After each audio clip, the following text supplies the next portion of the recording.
Hi, automotive enthusiasts. Welcome to Auto Archive, where today we're diving deep into one of the most enduring and transformative cars ever built, the 1967 Volkswagen Beetle, known around the world as the people's car.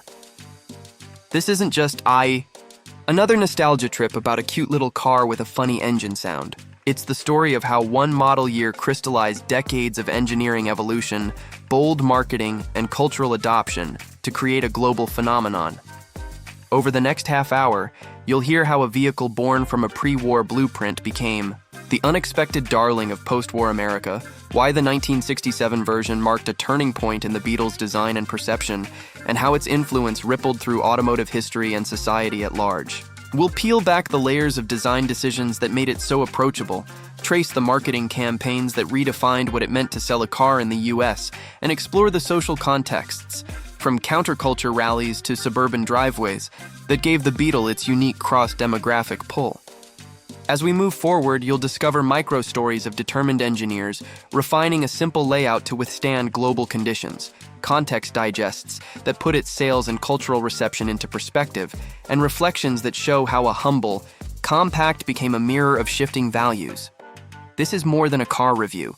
It's a cinematic journey through ideas, choices, and consequences that still resonate in today's small car market. By the end of this video, you'll not only understand why the 1967 Beetle was a milestone, but also see how its DNA echoes in everything from budget commuters to retro-styled crossovers. So buckle up your curiosity. The road ahead will take us from the Beetle's unlikely origins to its rise as a worldwide icon and the lessons it left behind for automakers and drivers alike. An odyssey through design, culture, and legacy that starts right now on Auto Archive. The Beetle's journey into American hearts did not happen overnight.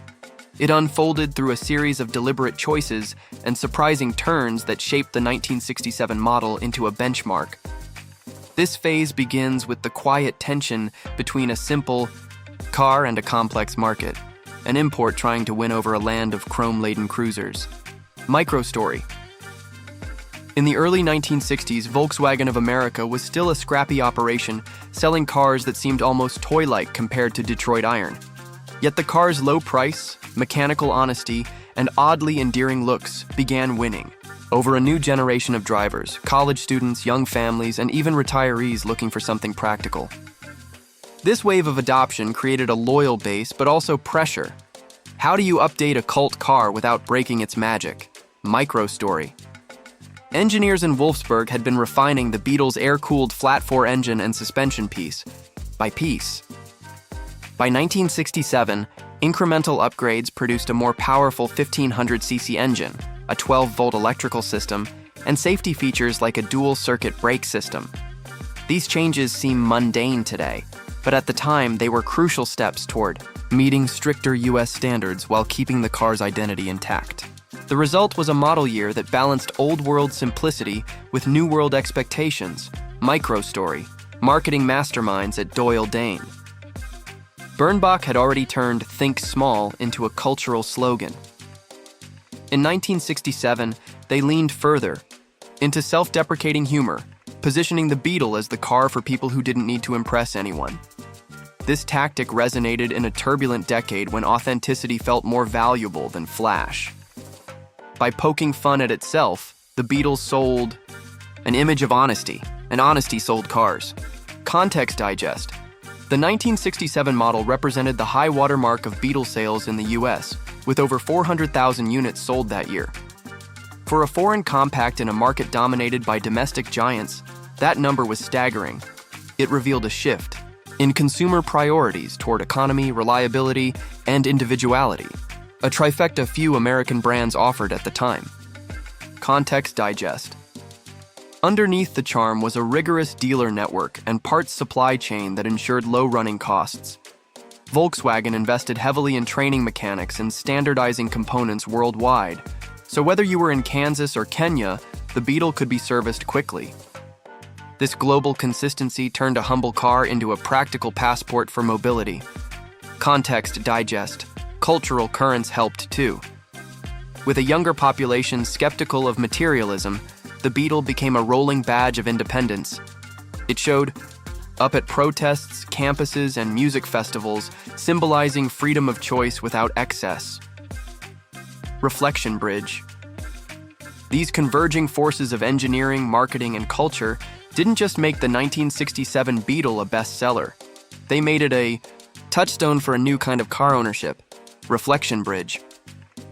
But success also attracted scrutiny and competition, and the qualities that made the Beetle special would soon face tests of regulation, imitation, and changing tastes.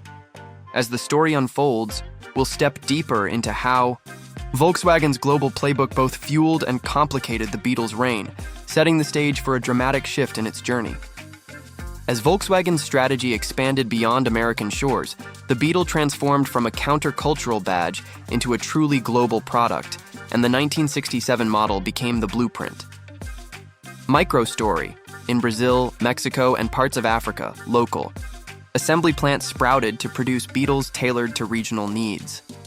These facilities didn't just ship cars, they built jobs, training programs, and an emotional link between the vehicle and everyday life. The 1967 updates were instrumental in creating a platform flexible enough to adapt to diverse climates and fuel qualities, making the Beetle a rolling experiment in global manufacturing. Microstory. Back in the US, regulators were sharpening emissions and safety standards.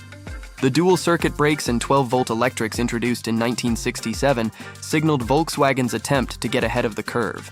Yet even as these updates improved safety and convenience, they also nudged the car closer to the very mainstream it had defied. The Beetle's charm had always been partly in its stubbornness. Every concession to modernity raised the question of how long that identity could last. Microstory. Meanwhile, domestic and Japanese competitors were watching closely. Honda, Toyota, and Datsun studied the Beetle's formula of low cost and high reliability, but paired it with water-cooled engines and more interior space. By the early 1970s, cars like the Civic offered what the Beetle had once symbolized, but with features that felt fresher to American buyers. Context digest. In marketing, Volkswagen doubled down on its image of honesty. Ads highlighted what the Beetle lacked: speed, luxury, bulk as virtues. But as competition grew, humor alone couldn't offset real differences in technology and comfort. Context digest. Global production numbers soared, with the Beetle becoming the world's best-selling single model. Yet within that success lay a vulnerability. The company's identity was tied almost entirely to one aging design. The 1967 model had been the peak of refinement, but it also revealed the limits of stretching a pre-war concept into the modern era. Context digest. Consumers who once embraced minimalism began craving features the Beetle couldn't easily offer: air conditioning, automatic transmissions, more safety equipment. Reflection bridge. Volkswagen found itself in a bind, needing to preserve a legend while preparing for its successor. Reflection bridge. This tension would lead to pivotal decisions that reshaped not only the Beetle's trajectory, but Volkswagen's entire lineup, as the company weighed how to transition from an icon to a diversified automaker. With the stage set, we turn now to the consequences and legacy that followed, and how the Beetle's DNA managed to outlive its own era. The years following the 1967 Beetle's peak became a test of endurance and adaptation, and what unfolded offers a powerful lesson in how icons evolve. Microstory. As emissions rules tightened and safety expectations rose, Volkswagen gradually shifted Beetle production to markets less constrained by regulation. In the United States, sales slid, but in Mexico, the car thrived for decades, becoming the taxi of choice in Mexico City and a beloved symbol of practical independence. This dual reality showed how a single design could mean very different things depending on local context. Microstory. In Wolfsburg, planners worked on successors like the front-wheel drive Golf, which would eventually carry Volkswagen into a new era. The Beetle's mechanical simplicity had been its charm, but the Golf's modern packaging and engineering addressed needs the old car couldn't. This was more than a product change. It was a generational shift in the company's philosophy, moving from air-cooled tradition to water-cooled pragmatism. Microstory. Yet even as new models emerged, the Beetle's aura only grew. vintage clubs, restoration shops, and nostalgic advertising in the 1980s and 1990s turned the car into a rolling memory of a simpler time.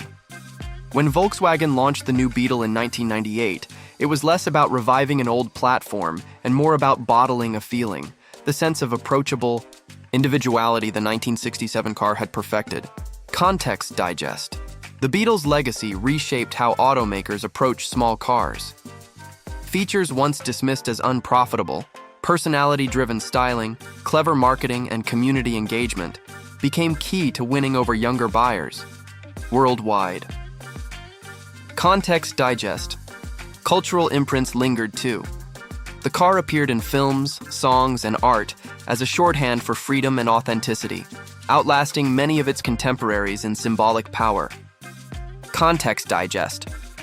Even safety and emissions advances owe a nod to the Beetle's transitional role in normalizing incremental upgrades to a beloved design rather than scrapping it outright. Reflection bridge. The 1967 Beetle taught that a car can be both mass-produced and deeply personal, that engineering updates can coexist with emotional resonance. Reflection bridge. And in doing so, it set a precedent for how brands can evolve icons without losing their soul. Today, every small car with a friendly face or retro nod traces part of its lineage back to that moment when Volkswagen balanced tradition and progress.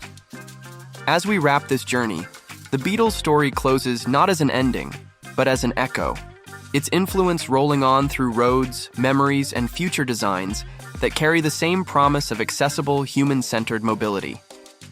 The story of the 1967 Volkswagen Beetle is more than a tale about a single car.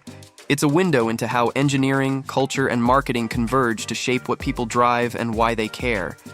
From its humble pre-war blueprint to its high-water mark in the American market, we've traced how a simple air-cooled compact became a touchstone for individuality and practicality at a time of massive social change. We've seen how its incremental upgrades in 1967 represented both a leap forward in safety and convenience and a quiet turning point toward the mainstream, and how that balancing act helped Volkswagen plant deep roots in markets around the world even as the US tide began to turn. We've explored the global expansion and the emergence of competitors who learned from Volkswagen's playbook, setting off an arms race of reliability and value that still defines small car segments today. And we followed the Beetle into its later life, where its design aged out of regulations but not out of hearts, leaving behind a template for how to evolve an icon with respect and creativity. All of these threads lead to a single insight. Cars are not just machines, they're reflections of our values at a given moment. And when an automaker gets that balance right, as Volkswagen did in 1967, the result can transcend decades and borders. The 1967 Beetle's legacy lives on in every affordable, personality-rich vehicle that promises more than transportation. It promises belonging, reliability, and a dash of self-expression. That's why enthusiasts and everyday drivers alike still see something of themselves in that little rounded silhouette. Thanks for riding with us on Auto Archive. See you next time, automotive enthusiasts.